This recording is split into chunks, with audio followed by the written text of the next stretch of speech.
guys, welcome back to my channel. So today is May 11th and it's 2 o'clock in the afternoon. I'm off work and I wanted to go on and make this video today. I'm starting a series on my channel and this series is so important to me. It's very important to me. I feel like anyone can grab something from this series. It's not just for women or young girls. I feel like anyone can grab something from this series. So the series is, oh, and let me put this disclaimer out there. Bear with me on the light, the recording, the sound, everything. I'm new to YouTube. I don't know the first thing about filming, editing, a camera, any of that, but practice makes perfect. And I plan on continuing to do this thing until I master it. I feel like YouTube is a very important platform. It's a platform where you can easily reach people versus just people in your city going out, meeting people in your city. And that's a great avenue as well. But here you have access to the World Wide Web and it's free. So YouTube is a great platform. So the series that I want to start is called Knowing Your Worth is Worth the Wow. I'll repeat it. Knowing Your Worth is Worth the Wow. And just by hearing the title, you pretty much can get an idea of what this series is going to be about. I have some notes that I wrote down and I'm gonna show you the date on these notes. If you can see it, it is November 23rd, 2016. That's when I wrote this down. And it's May. Yeah, you do the math. I'm one of those. My startup game is terrible. I have several of these. I have a pile of them on the floor right now. I have several of these with notes, ideas, topics. But for the longest time, I have allowed fear to tell me what to do. And of course, it ain't gonna tell me anything good, but I've just been fearful for so many different reasons. But now I've gotten to the point where either you're gonna do it or you're not. And if you're not gonna do it, don't complain about it. So I had this idea for a while now. I'm 30 years old and it's within the last 2 years, I really started taking an interest in finding out who I am. There was points and times in my life where people would ask me, who are you? And usually that's something you can spout out answers, spout out, who are you? But I could never really give like a full answer. It would take me forever to come up with something. I would say more than anything. Or even when people are like, well, what do you like to do? Well, those would be my answers. And I'm just like, that's terrible. That's terrible. But there was reasonings behind that. And I really had to get to a place where I was ready to deal with those, issues. And it was a number of things through developing a relationship with God. And yes, I will be talking about God in this series. I can't talk to you about nobody's else's relationship with God and church or anything like that, but I can tell you how it's happening in my life, how it's affect my life, how, and I'm not no down-hard religious person. I'm not no theologian or anything like that. I'm just simply telling you how it happened for me. Now it's up to you what you grab from this. But just really through seeking a relationship, okay, he scared me. I have my window open using natural light, so I'm pretty sure they're looking at me like, okay, what is this girl doing? But anyway, through developing a relationship with God, through just having the desire to be a better person, having a desire to understand who I am, and as well as I started going to school for life coaching, and that also played a factor in wanting to know more of who am I? Who is this Brandy Davis? So anyway, so pretty much in this series, I just want to use my experiences. And experience is a teacher. So I wanted to use some of my experience in this channel and talk about things like shyness, low self-esteem, not having confidence, things like that, where I've had time to actually sit down and reflect back over my life and see how shyness played a part in my life, to see how low self-esteem played a part in my life, and then also to look at the root of these things and figure out, what can I do differently? If the situation came up again today, what could I do differently? What would I do differently?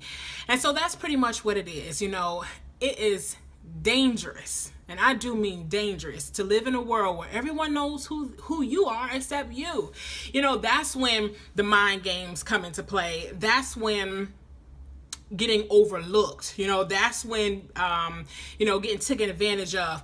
It's easy for people to do those things when you don't know who you are, when you don't know what you stand for, when you don't know whether your yes is your yes or your no is your no. And people know that, people can see that, and people play off of that. So really, this series is just dedicated to helping people get to a place where they want to know who you are. And I'll say for myself, one of the things, people make an opinion of you. They meet you or they hear about you, and they form an opinion of you. And then when you start to hear that opinion over and over again, you start replaying it in your mind, and then you be like, well, you know what, maybe that is me. Maybe I am that way. You start saying things like that, and then you start to become, or you start to accept what people say about you. And that's what I did. I started to accept how people thought about me.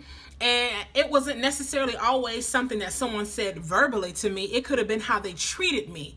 And when somebody treats you a way, you start to analyze it. Oh, they treated me this way. This and this happened because I'm this. You start making assumptions. They treated me bad because maybe I'm not a good person. They treated me like this because I'm not deserving. You start making those assumptions, and then you start to take on that. And that's what I did. I started to take on what everyone else thought of me, what the world thought of me, what he thought, what she thought. I started to take on that, and then I started to believe that I wasn't worthy, that I wasn't good enough, that I couldn't have. And that was my life. That was my life. I would wake up every day like, okay, world, what's today gonna bring? And I would wake up that way. And that's a terrible, terrible way to live. I had no goals, no dreams, no ambitions, no desires. I literally would wake up and be like, okay, well, whatever happens, happens. And it's a selfish way to live, especially when you have a child, and I have a son, and that's how I was living. And so I thank God for him coming into my life when he did, and making and taking the veils from off of my eyes so that I can see. And now I wake up with like, okay, so what can I do better this day? How can I achieve this? And for a long time, I never wanted to take the time to figure out who I was, because I'm just like, well, what's the point? They already think I'm like this, so what's the point? And then one day I sat down and I started taking time to figure out who I am. What do I like? What do I want to do? Where do I want to go? Where do I see myself in life? And the more I started to sit down with myself, the more I realized I kind of like who I am. The way everybody else described me, like, that's not me, that wasn't me. I'm totally different. I'm nothing like they described me. I like myself. I like who I am. And when you're the doormat, when you are a doormat, nobody asks questions. For those who are constantly getting taken advantage of, when you're a doormat, nobody asks you questions. Just keep on moving, keep on moving. But the minute you stand up and say, I'm tired of this, then, oh, what's wrong with you? Oh, you got an attitude. Oh, what's wrong with her? Oh, she mean. Oh. But when I was the doormat, you didn't ask me any of those questions. And so those are the type of things that I want to discuss those are the type of things that I want to discuss within these series. And I just look forward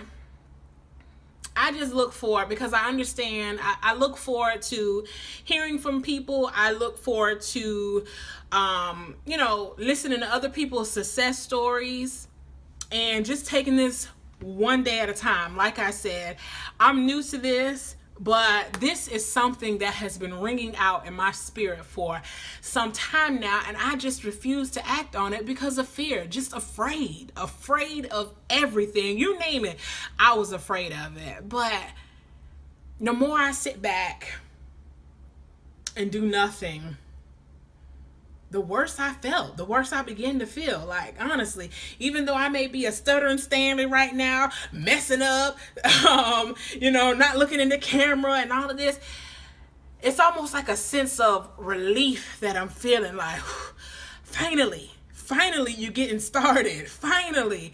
The more every day I held it in. Like I said, I wrote that down November of 2016, and every day since then it has been eating me up inside, because I know that somebody needs to hear this. Somebody. And I had to understand that it's bigger than me. That it's not about me. It's not about me. It's not about me.